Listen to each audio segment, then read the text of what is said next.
Hello, everybody. How's it going out there? David Knight here with the Nats Baseball Review. Hope everyone's doing safe, well, and happy. If you're affected by the snow, please be careful. I know we got some snow here. I know Jason, who's joining us as usual, has some ice at his place. So everyone be careful, be safe, and make sure you're taking care of yourself. How you holding up, Jason? It's cold. Cold? Yeah, Jason is yeah, his conditions aren't my conditions are better than his. That's all I'll say. I don't want to speak too much for him, but my Mm. conditions are a little better than his right now. So hopefully you're okay over there, man. Yeah, we're just dealing with some power issues. Yeah. Well, thanks for still doing this anyway. I know it means a lot. You didn't really have to, but I do appreciate you still going out and trying to do this. So thank you for that. Um, usually it's been a slow season for us Nationals fans and the Nationals in general. We haven't done anything significant, anything major until a few days ago. We finally made a move, and I don't know how we feel about Jason. But we'll break down the trade right now. It's been rumored the last couple of months that this would happen, but it actually did happen. The Nationals have struck a trade with the Rangers, and MacKenzie Gore is no longer a National. He's going to the Rangers to bolster their rotation for 2026. I think they have two more years of control on him for arbitration. So we're going to break down the trade, and we're going to talk about real briefly, and then Jason will give his thoughts about. I know Jason's got a lot of thoughts about this trade, so we'll go ahead and get into that. The Rangers get MacKenzie Gore. In exchange, we get shortstop Gavin Fine, who was a 12th overall pick in the draft by the Rangers in 2025. We get pitcher Alejandro Rosario, who was a fifth round pick in 2023. Um, had got to a good start in low A ball with 2.24 ERA, but of course he's had injuries last couple of years. First baseman outfielder Abimelech Ortiz. He's played Double A, Triple A last season, 25 home runs with a good walk rate, but he does have limitations in other areas of his game. Infielder Devin Fitzgerald, not Fitzgerald one name, but Fitz hyphen Gerald, so y'all know the difference there. He was a fifth round pick in 2024, has dealt with a left shoulder sprain since 2025, but has hit well in a very small sample size. An outfielder, Jeremy Cabrera, who's international signing out of the Dominican, played A ball in 2025. And I think does have some good tools potentially down the road. Now, Jason, you reviewed this trade. Give me your thoughts on what we got in return for Gore. Well, let's see. Can I say jack shit? You can say what you want to say, man. I Jack don't shit, know. huh? I mean, we got a lot of potential, but really nothing that's going to help us today. Everything's like well off into the future. Like 2027 is probably the earliest you're going to see anything out of any of these guys Mm-hmm. except Ortiz. Yeah. And Ortiz is considered a platoon guy. Right. Yeah. And it looks like he's another first base option for us. And I say first base, not outfield, because from what I've read, he doesn't have a lot of speed. He's a liability defensively. So maybe he's even more of a DH type, perhaps, for us. Um, Again, it just follows. And I got to bring the question here, Jason. I mean, with these players, it's definitely a long term. We went and we got Gore as part of the Juan Soto trade, along with Abrams and a bunch of other really good names to help us in the rebuild. But this was like what 3 years ago, and Yes, here and we're we already are. rebuilding. Yeah, again, and we're literally trading that person that was supposed to be part of the rebuild for another rebuild. So can you call it a rebuild if you never built up anything? I mean, that's you have to actually win a few seasons to actually successfully have a rebuild, right? You got to finish the project, don't you? Yeah, I mean, and we didn't even. We've won so many games. They just decided. You know what? It's time to give everybody else a chance to win one. yeah, yeah. I mean, really, yeah. And again, I do like out of the trade here, what's the player that I do like the best is that Yermi Cabrera kid. Not a lot of power, but all the other numbers seem to be pretty good. And he's only 20 years old, so the fact that he's Yes. young, maybe he can develop into that power later down the road. So he's the one that sticks out. The rest of them have some kind of injury history, and of course, there's a first round pick of Gavin Fine. Obviously, that's always a hyped up pick. The first round pick, that's always a good one, and he's last year's. But again, he's probably not being a big league team this season. And we have a lot of. We also, I think, we drafted a shortstop in our draft in last year first round, didn't we? Shortstop. Yes. So now we have two shortstops, and this makes you wonder again. I don't think we're trying to win. We're obviously not trying to win right now. I don't know why I put in a question mark. I mean, we're clearly not trying to win right now, and we're just building up more young players, which makes me Yeah. think that we're going to get rid of some more people. I don't think we're done yet. No, I mean we're probably going to be trading Abrams here soon. Mm-hmm. I seriously doubt they're going to let him go into next year. On what is it? Next year's the last year he's under team control. Abrams, I think he has a couple more years. Well, we were probably pushing into his team control. I think he's got maybe a year or two left. But the thing about Abrams is he's already an MLB starting caliber shortstop. He's a solid defender. He has 20/20 power, and he's a solid hitter to plate. So, and speaking of Abrams, you actually were getting a little ahead here, but um, Abrams Young being shopped, there was talks that the Giants and the Nats were really like serious about a CJ Abrams trade, but they couldn't agree on the return for Abrams. So that kind of got halted. But that means they're definitely trying. They're also trying to shop our Gold Glove caliber center fielder Jacob Young, which I think he should have one. I personally think he's gotten gypped because he's a national. But um, so those are two players that they're trying to move as well. So yeah, I definitely think Taboni's not done. And I don't know how much we'll get for Young being a defense first kind of guy, but Abrams definitely is a starting shortstop for a lot of teams, and that could be a big return for us if we do go that route. Mhm. Can we trade for a new owner? If only they did that.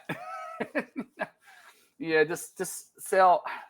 It's so frustrating. I understand there's deferred money out there, but our payroll is what like is really gone down over the years. It's like 70 million or something like that. I mean, there was a it was funny because there was a thing saying that the Dodgers have like six players because we played them for the home opener this season, and Yeah. they have six players making 10 or more $1 million a year, and it said something like there's six players between the Dodgers and the Nationals making $10 million a year next season. The Dodgers have six of them, so we have nobody that's really Yeah. making any kind of money right now. Yeah. And our owner's like, what was his name from Popeye? Wimpy. I'll gladly pay you Tuesday for a hamburger today. Yeah, exactly. Defer it and just kick the can down the road. And I knew the deferment is a bad idea. And if you're a team that has a lot of revenue coming in and you have money like that, defer is not going to impact you any. But we don't, obviously, or they don't want to spend it anyway, even if they do. So the learners are quickly becoming like the Will Ponds of the Mets, how they used to be, or Loria when he's with the Expos with the Marlins. They're getting that reputation right now, and they're really a shit ownership. And I don't know until they sell the team. I don't know if we're going to have any shot at these guys. I mean, I made it for our last video, but you see these contracts that are being signed, right? And it's like there's no way in hell we're paying someone $60 million a year. We're not paying someone $30 million a year. We're not even paying one $15 million a year. We're barely paying a team $60 million a year. I know exactly. I mean, it's nuts. It really is nuts. But Gore is gone. On personal level, I do wish Gore the best of luck. Yeah. He will have a solid chance to play with Texas. The pressure will be off because he will not be the ace of that team. He'll be like probably a 3 or 4 star for them. So he'll be back in peace and with a much better team. And the Rangers actually have a shot at competing in the AL West this upcoming season. So I just want to throw in the Pirates are making us look bad with payroll. oh, they are. Everyone's made the White Sox have quietly had a very good offseason. Yes, they're not a good team, but damn it, they're fucking trying. They're trying to get better. The Mets, the last 24 hours, last 3 days, have done more, and they haven't really a whole lot of money. They traded for Luis Robert or Rivera, I think how was his name pronounced? Rivera from the White Sox, who's a power speed threat, and they even signed Craig Kimbrell to a minor league deal. We couldn't sign Kimbrell to a minor league deal. We can't go out and get a guy on a minor league deal like that. We're signing these scrap guys. And maybe part of it is they don't want to come to DC. Maybe they don't want to play for us. Maybe they see, okay, they're not trying to win. I don't want to go there. Maybe Yeah. it's a lack of attitude. You know what I'm saying? Yeah. It's See what you did there. I know we're trying to be funny. Yeah. I got to do something here, right? but yeah. Anyway, we could do Baby Shark for them. Baby Shark. You know what? They'll bring Parra back on minor league deal. He's been retired for a year. They'll bring him back on minor league deal. Oh, Jesus. But that was a big trade. The big news that's being discussed. There are a bunch of other transactions I do want to hit real quick. And Jason, you can give your opinion in here if you want to throw it in as well. That's more than usual, more the same old obviously transactions we've been doing this year. Nothing different, nothing too out of the ordinary. We signed a couple of minor league deals, picked up Bryce Montes de Oca, and catcher Tres Pereira is back with us on minor league deals.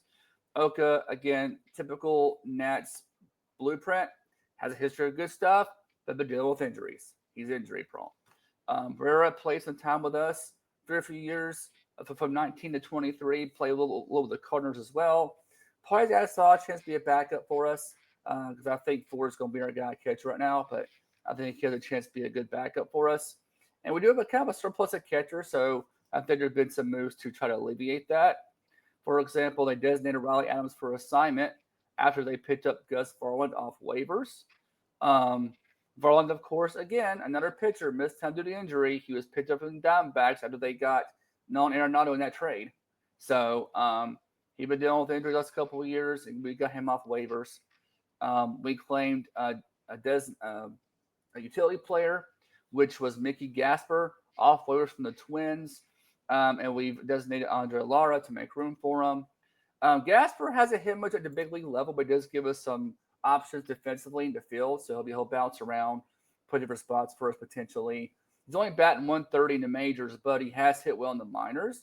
So I guess Taboni's hoping he can get some at bats with us and try to improve on that.